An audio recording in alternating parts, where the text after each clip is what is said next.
I'm going to name you some popular trap albums that were released in the last couple of years, and I want you to tell me if they're perfect or not. Okay, let's do this. Let's start off with I Never Liked You by Future. No, not perfect. The Last Slimeto by NBA Youngboy. No, not perfect. DS Forever by Gunna. No. Culture 3 by Migos. No. Slime Language 2 by YSL. No. The Voice of the Heroes by Lil Durk and Lil Baby. Not a perfect album. Savage Mode 2 by 21 Savage and Metro Boomin. I'm going to talk about that project in this episode, but no, I don't have Whole Lotta Red by Playboi Carti. No, I don't think so. Okay, So Much Fun by Young Thug. Could be considered, but it's No, still, I don't have perfect it. or not? No, it's not a perfect album. Please excuse me for being antisocial by Roddy Ricch. No. All right, and it's kind of interesting because obviously trap definitely peaked within the 2010s decade, and it's still one of the most popular and dominant styles within this 2020s decades, but it seems like within the last few years, it's been impossible to find a track list that has nonstop bangers. Yeah, and if you actually go back in the years, you could find quite a few, I feel like, in between that 2014 to 2017 era, and that's what I want to start talking about. I want to go like working backwards with this, where we start at 2021, because I mean, even out of this year, I mean, I think we could easily rule out the fucking I Never Liked You and DS Forever albums. I mean, for sure, and those have been out of my conversation for perfect albums, even though I do like a lot of tracks on both those track lists. But a lot of filler within both of those. Yes, though. Exactly. And so, bad crooning. At that point, I mean, you also have to consider what is a perfect trap album. And I wanted to say this, I have my standards. I think DS2 is a perfect trap album. I think Rodeo is a perfect trap album. I think Without Warning is a perfect trap album. So what do you want to do with this, bro? What do you say? Without Warning is a perfect trap album? You gave me a fucking hard time, bro, the last time that we spoke about it. I think it's a perfect trap album. Do I think in the context of every album is it a perfect album? No. So what? But it's perfect so you're for the more trap lenient on it because it's a trap album? How does that make sense? Because it's in the conversation of trap now. I think that's simply just a perfect album, man. You think it is a perfect album? Without a doubt. But anyways, let's kind of start off with 2022. Like we said, there was DS Forever. There was I Never Liked You. Not great. And there hasn't really been much else to even be in contention. But to go into 2021, we did have some other albums. So what did you have kind of in mind for that year? Okay, so I don't think there's any perfect trap albums in 2021. I actually think it's a pretty weak year when you have to look at it. But I do have two trap albums that definitely got my attention. One of them is Chief Keef's Fornum, and then the other one is The Melodic Blue by Baby Keem. And you could say The Melodic Blue by Baby Keem is trap. It's alternative. You could trap-ish. Yeah, but there's a lot of trap drums on it, and it also like plays within that content matter into certain songs. But yeah, I think I love the way that Baby Keem was able to use this unpredictable and really quirky spin on trap music. And then as far as Chief Keef's Fornum, full of memorable tracks on there for me, super low-key track list when it comes to that year as well. And like with trap music, when I go into a track list, I want to kind of like fucking bash my head against the wall, you know, when you're listening to that type of music. And that's exactly what Fornum does. And why are those not perfect though, right? Because they're not. Because you still have your skips on those. So example, on something like, I believe it was The Melodic Blue, something like Pink Panties. You can't have that song on there and consider that a perfect album. Even something like I Don't Think They Love Me on Fornum, not a great song whatsoever. Wasn't a fan of the melodic crooning. So there is duds within both of those track lists. I'm just a fan of those albums, so I had them in consideration. How about you? Any track lists from 2021 you were 2021, obviously the first ones that we're thinking of were the biggest ones, Culture 3, but besides Modern Day, no hits, no bangers, which is super rare for a Migos album. Then Hall of Fame, I thought before it came out that it could have been the one to maybe cement Polo G's legacy, but besides a song like Bloody Canvas, which is the outro, there really didn't seem to be that progression or growth, and that one-dimensional production was still a factor within that album. Yeah, it was a problem. One album that I did appreciate, though, from last year has to be Who Was Nardo Wick by Nardo Wick. And interesting. I wasn't expecting to appreciate this track list as much as I did, but it's brutal, it's gruesome, and it shows you that he could be focused throughout an entire track list. You have songs like Wickman, Play With Me, Who Wants Smoke that are absolute bangers. Only issue as to why it wouldn't be considered perfect is that not all the beats hit. Apart from that, I also feel like he has this deadpan delivery that kind of gets stationary and kind of just a bit too still for me. Like you could go through that track list and get kind of bored at a certain point, maybe in certain instances. Because of the performances. Just because of the performances. But as you said, it's full of slappers. But okay, I think we closed 2021. Let's go on to 2020. This was a massive year for commercial trap records such as Savage Mode 2, Whole Lotta Red, The GOAT, Eternal Atake, Meet the Woo 2, My Turn, High Off Life. You know, you could put a lot of, albums in this conversation. Again, though, I don't feel as if there's anything perfect out of this year. I want to say this. I feel like the biggest arguments are going to be made for Whole Lotta Red and Savage Mode 2. So I feel like those are the ones that we should be talking about. Yeah.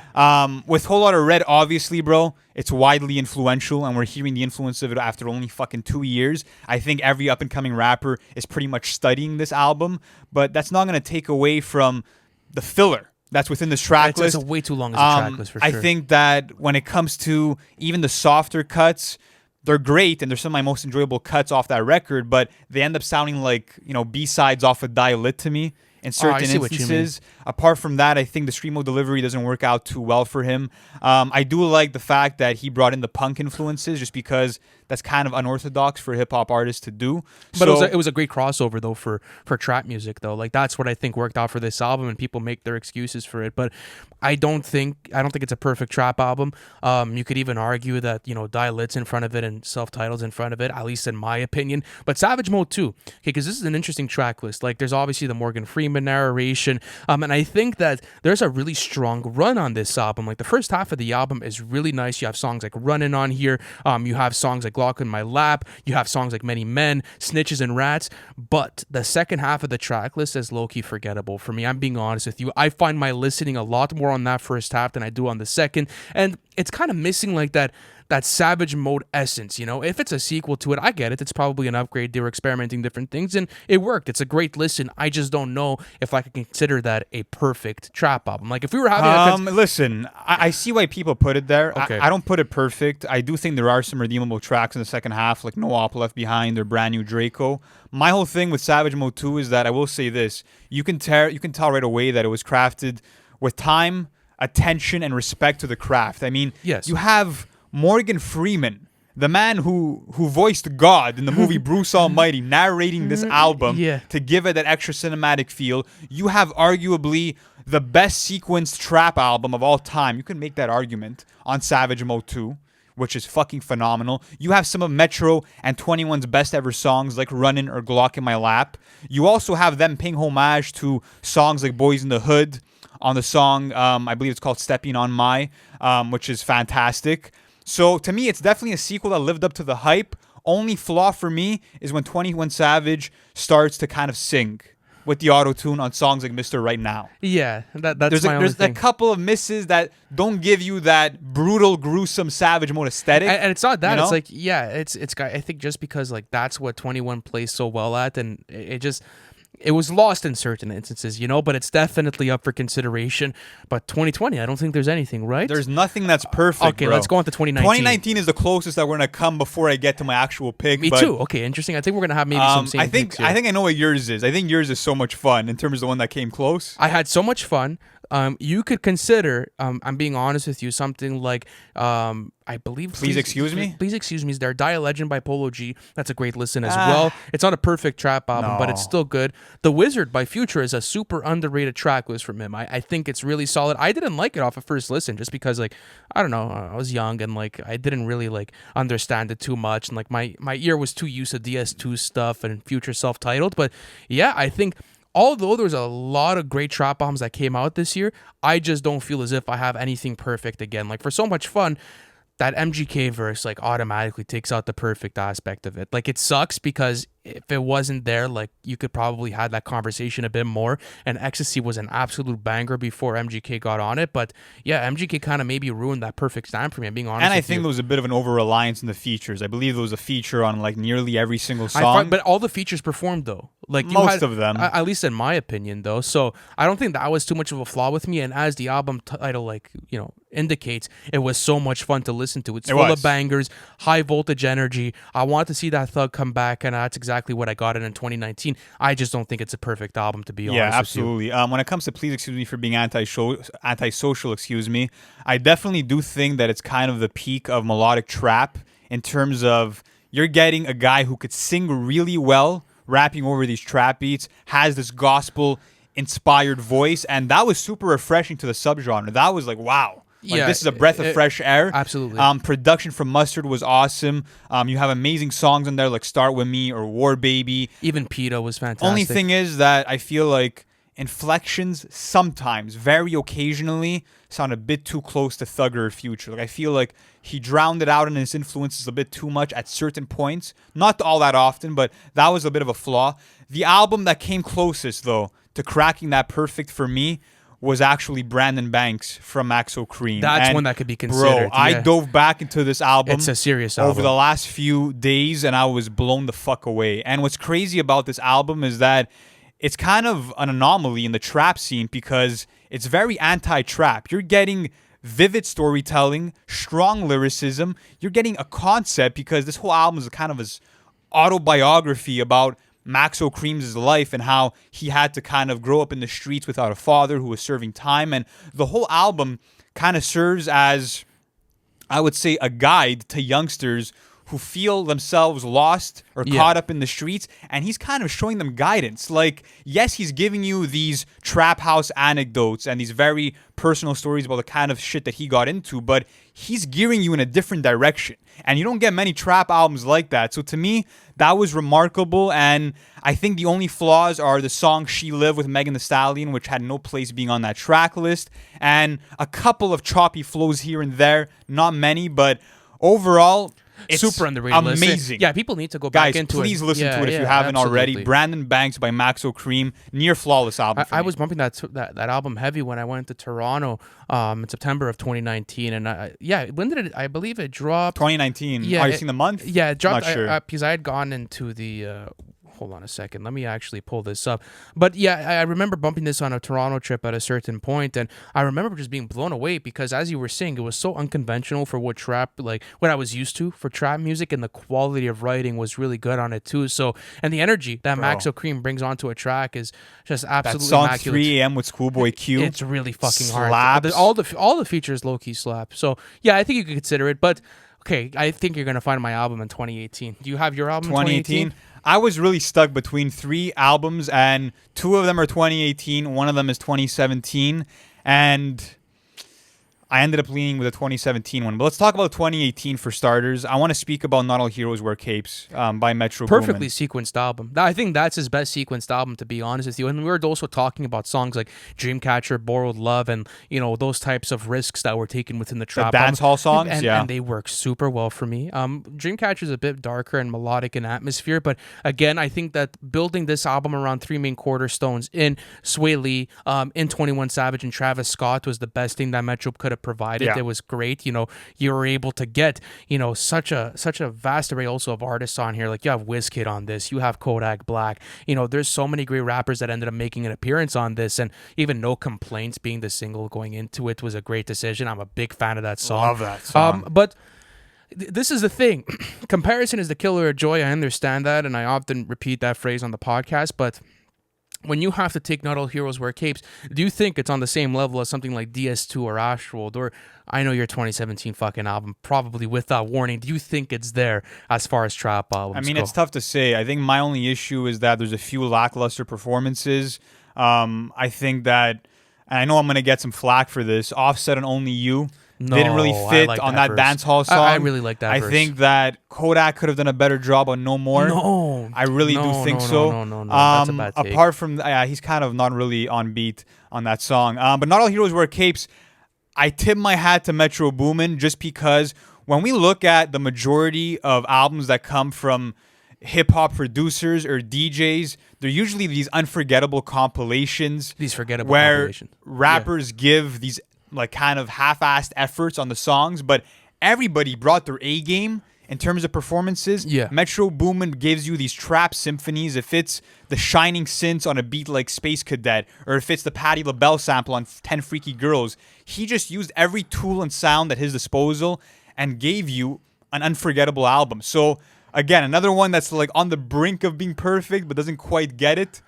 But tell me why Astroworld's a perfect album. Yeah, I knew you were going to ask me that question. I think it's because, like, again, you could look at it just how that track list was crafted with so much care and attention, and, just the moment that it created for me, too. Like, I think I have to add it points just because of, what it did for me as a listener and how it expanded my sonic palette going forward. Because what Travis is giving you is just all these types of different sounds merged into a trap album. And you could say that that's the core foundation of it, but there's so many different things you could take out of this. And I mean, intro and outro to the album is perfect. Having Coffee Bean to close off the track list was such a great decision. Even Stargazing at the beginning of it was fire. You're getting high impact voltage energy songs like something like NC-17 or even Carousel, and then you get more psychedelic stuff like Astro Thunder at certain instances. Then, you get big party bangers like No Bystanders. Like, for a trap album, I find there's not a single miss on any of the features. Production choices were all absolutely fucking outrageous, and I mean, there's not a single forgettable song on this track list, bro. As what I can remember, as the last perfect trap album,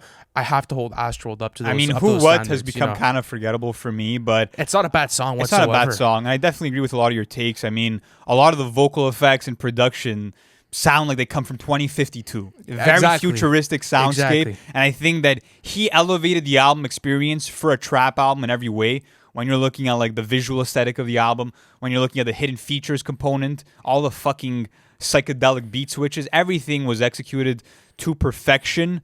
Again, I feel like I'm nitpicking with this, but I fucking have to, bro, because a perfect album needs to be flawless from start to finish. Mm-hmm. Obviously, it's subjective, but to me, the Nav feature, unnecessary on Yosemite. Not that it was particularly weak. Not that it was particularly weak, but the mixing on the vocals were atrocious. Yeah, but it got fixed after. It got fixed. It got fixed, but what do you mean? It got fixed. Is it necessary to that song? Yes, it is. What did it add to that song?